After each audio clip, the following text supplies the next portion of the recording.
तो after medical camps donation there is interest on investment at the rate of 7% per annum 70,000। यहाँ पे बच्चे हमको इंटरेस्ट गिवन, तो इंटरेस्ट हमको पता है कि इनकम होती है, इंटरेस्ट हमारी इनकम होती है, तो इंटरेस्ट हमने इनकम साइड पे दिखा दिया 70,000। बट एक ट्विस्ट है यहाँ पर, वो ट्विस्ट क्या है, हमको यहाँ पर कहीं भी क्वेश्चन में इन्वेस्टमेंट नहीं गिवन है। अब इंटरेस्ट गिवन है बट इन्वेस्टमेंट नहीं गिवन है, तो how to find out investment here, कैसे निकाले यहाँ पर इन्वेस्टमेंट। यहाँ पे क्लियर कट लिखा है जो इंटरेस्ट और इन्वेस्टमेंट मिला है वो eight the rate of 7% per annum मिला है। तो let the amount of investment, let the amount of investment be x. इसके ऊपर 7% रिटर्न जो मिल रहा है वो 70,000 मिल रहा है, और इसका मतलब इन्वेस्टमेंट कितनी हो जाएगी 70,000 इंटू 100/7। आपके पास में इन्वेस्टमेंट हो जाएगी 10 lakh.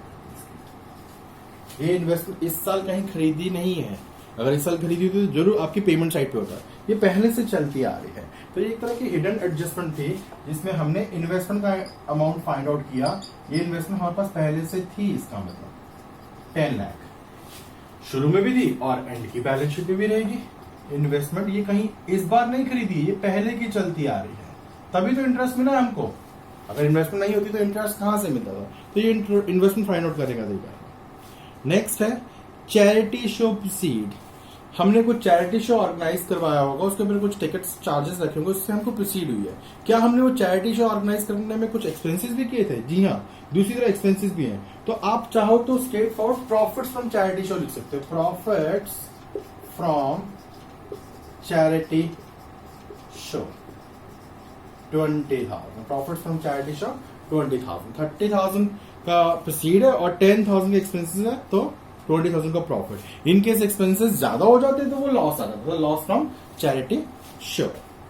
Then government grants polio eradication के लिए मिला है, अगेन से आपको ग्रांट्स मिली है, यानी अगेन से ये आपके लिए लायबिलिटी हो सकती है। अब देखते हैं कि क्या पोलियो के ऊपर कुछ पैसा खर्च किया। जी हाँ, अगर आप पेमेंट साइड पे देखें तो सेकंड हेड में मेडिसिन लिखा हुआ पोलियो के लिए, तो गवर्नमेंट ने आपको ग्रांट्स दिया पोलियो रेडिकेशन के लिए 70,000, जिसमें से आपने कितना खर्च कर दिया है, आपने कितना खर्च कर दिया 50,000, यानी बाकी अभी भी गवर्नमेंट ग्रांट्स आपके लिए लायबिलिटी बनी रहेगी। गवर्नमेंट ग्रांट्स आपके लिए लायबिलिटी बनी रहेगी।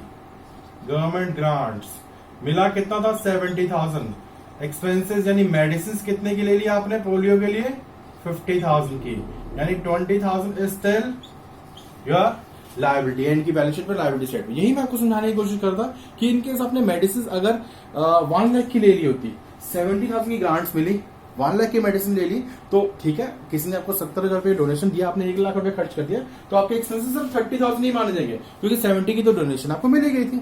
हाँ, अगर आपने पैसे कम खर्च किए तो आपका प्रॉफिट नहीं हो सकता है, ये 20,000 रुपए स्टिल लायबिलिटी। आप नेक्स्ट टाइम जब कभी ऐसा कोई कैंप लगाएंगे जिसके ऊपर आप पोलियो की ड्रॉप्स अगर उसके ऊपर पैसा खर्च करेंगे तो इस अमाउंट को पहले यूटिलाइज करेंगे, ये ट्रीटमेंट है इसका। देन ये साइड खत्म होगी, इस तरफ आ जाते हैं मेडिसिन। मेडिसिन को लेके कुछ एडजस्टमेंट, जी हाँ, दो एडजस्टमेंट है मेडिसिन को लेके, सप्लायर्स भी है और स्टॉक भी है। तो मेडिसिन के ऊपर तो हमने पहले बहुत काम किया हुआ है, तो मैं थोड़ा सा स्पेस बनाना चाहूंगा। यहाँ पर हमारे पास स्पेस नहीं है तो स्पेस बनाना चाहूंगा।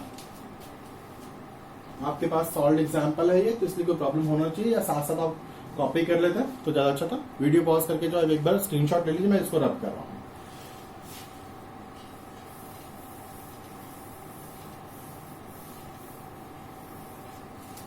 तो मेडिसिन के ऊपर क्या है, amount paid for medicine, amount paid for medicine. आपने कितना अमाउंट पे किया मेडिसिन के लिए, ऊपर लिखा है 2,50,000, आपने पे किया 2,50,000 plus outstanding and minus outstanding beginning. Advances नहीं, आउटस्टैंडिंग मतलब क्रेडिटर्स फॉर मेडिसिन, एंड के क्रेडिटर्स यानी सप्लायर्स, एंड के हैं 120 और बिगिनिंग के हैं 80,000, एंड के 120 और बिगिनिंग के 80,000, यानी टोटल 2,90,000 के मेडिसिन परचेज है। This is actually what is medicine purchased, इतनी मेडिसिन हमने डीलिंग दी है परचेज की है, plus opening stock minus closing stock. ये मैंने काम आपको पहले बताया हुआ है।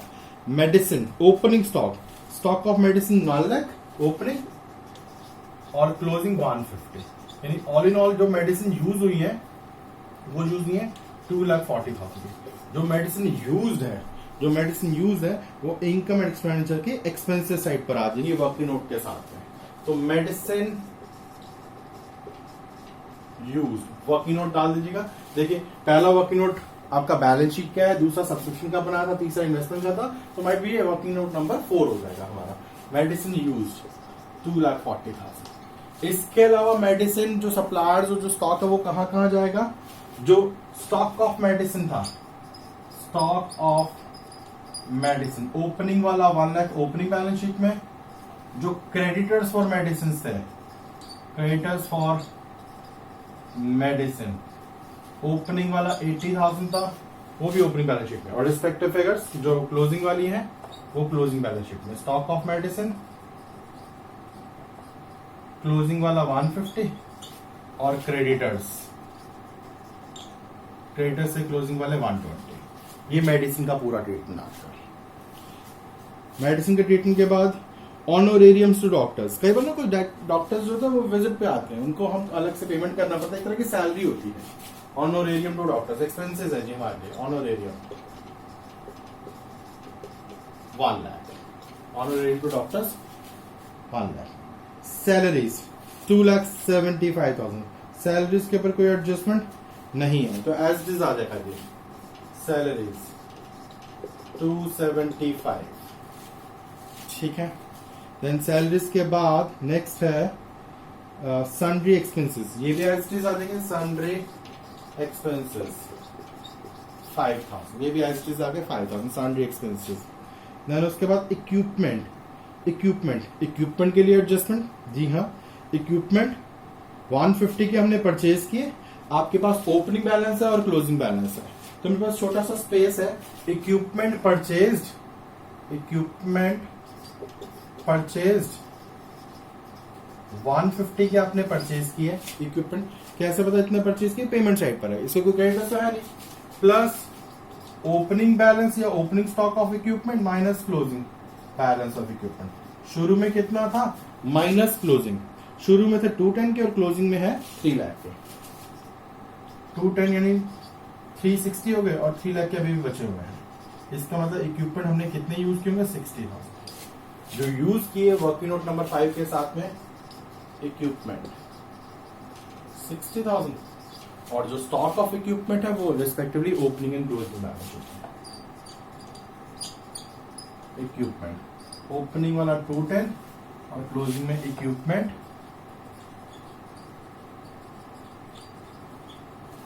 3 लाख। ये इक्विपमेंट भी हमारा खत्म हुआ। देन चैट इश्यू एक्सपेंसेस हम ऑलरेडी कंसीडर कर चुके हैं। कैश और बैंक का बैलेंस, कैश और बैंक का बैलेंस क्लोजिंग बैलेंस शीट में। कैश और बैंक कितने कितने ये बैलेंसेस? 15,000 एंड 30,000। 15,000 एंड 30,000, ठीक है जी। अब नीचे चेक करते हैं कोई ऐसी आइटम तो नहीं जो रह गई है। बिल्डिंग शुरू में 4 लाख की थी। बिल्डिंग स्टार्टिंग में 4 लाख की थी। बिल्डिंग स्टार्टिंग में थी 4 लाख की और एंड में यही बिल्डिंग शो की जा रही है 380 की है। तो it means during the year 20,000 का बिल्डिंग के ऊपर डेप्रिसिएशन लगा। बिल्डिंग के ऊपर डेप्रिसिएशन लगा तो एक्सपेंसेस साइड पे डेप्रिसिएशन ऑन बिल्डिंग 20। तो ये सारी चीजें हमारी। अब बारी बार सबको क्लोज करना है। सबसे पहले हम हमारी ओपनिंग बैलेंस शीट क्लोज करेंगे जिसका टोटल 20, 50, 70, 75, 1175, 1385, 1785 टोटल है। 1785 में से 90,000 माइनस जाएगा तो 1695। 1785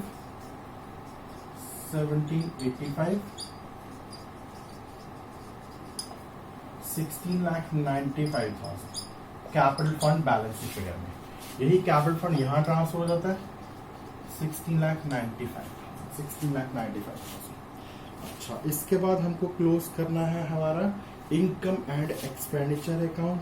इनकम एंड एक्सपेंडिचर अकाउंट में देखना पड़ेगा कौन सी साइड बड़ी है। मैं एक बार चेक करूँ तो 90, 645, 340, 280, 340, 620, ये साइड बड़ी है 7 लाख, 7 लाख, 7 लाख 645, तो 55,000 यहाँ बचा है, तो इसका मतलब ये डेफिसिट है, डेफिसिट है 55, और डेफिसिट यहाँ माइनस हो जाता है 55, 1640। अब देखते हैं बैलेंस शीट टोटल हमारा कितना, 15, 125, 245, 18 lakh 85,000 balance sheet total, 18 lakh 85,000।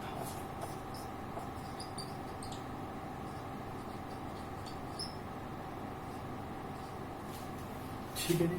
तो ये 2 क्वेश्चन ऐसे हैं जिसमें हमारा ऑलमोस्ट पूरा एनपीओ कवर हो जाता है। तो ये 2 क्वेश्चन बहुत अच्छे से देखिए, बाकी अगर कुछ डाउट्स हैं तो हम इवनिंग क्लास में डिस्कस करेंगे। Thank you.